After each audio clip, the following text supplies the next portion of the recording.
If you want to see your name at the beginning of all of our videos, as well as see exclusive content here on the homestead, please feel free to join our Patreon.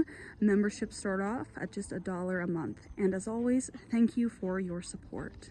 Well, it's Maddie from the Itty Bitty Homestead Committee, and I figured today I will show you how we make our homemade dog food. So let's hop into it.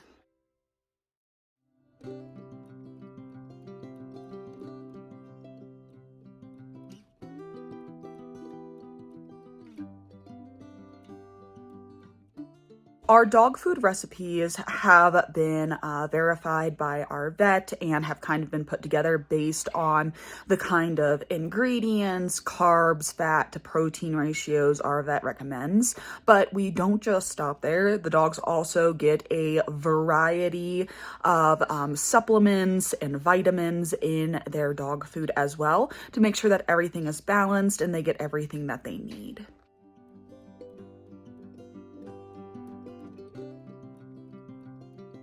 I've talked about it before in that we make sure to use every single part of the rabbit.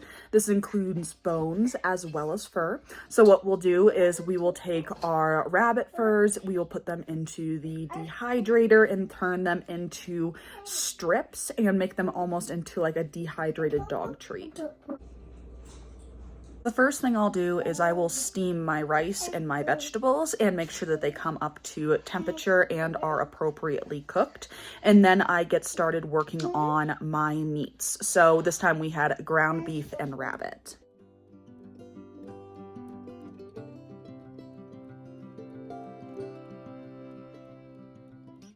Now, as my meat is cooking, I will take my rice and my veggies and my blueberries and all of my supplements and turn them into an even consistency by blending them with a kind of broth.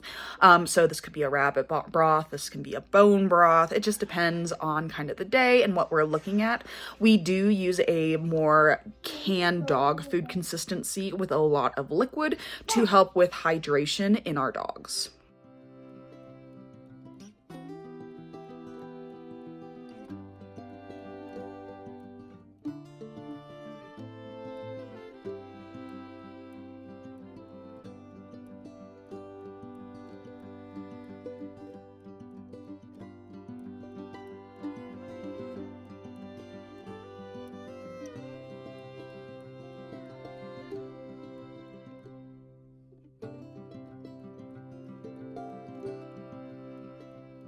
The way I control my consistency for my dog food is through the amount of broth that I put into the blender. So if I want a thinner consistency, I add more liquid. If I want a thicker consistency, I can always add more rice into the recipe.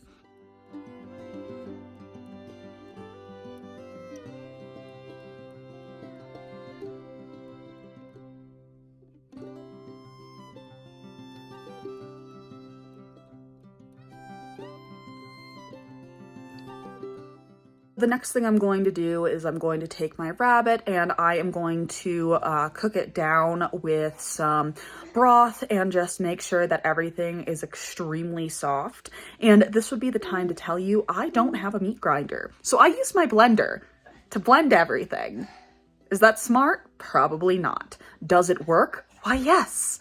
For now it does.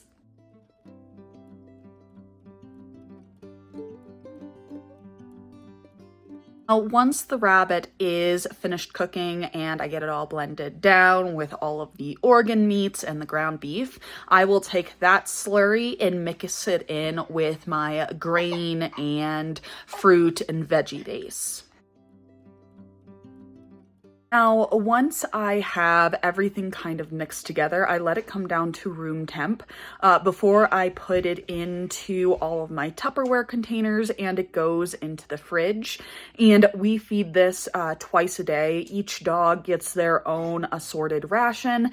And I've seen Kiwi gain a lot of weight with this. It's been really fantastic for her. Our vet's really happy that she is starting to look normal and not emaciated because she's so picky, so that is a win. But if this is something you are looking at doing, it's definitely something you want to work with when it comes to a veterinary nutritionalist. They can definitely help you out with recipes and kind of do's, don'ts, kind of what to do.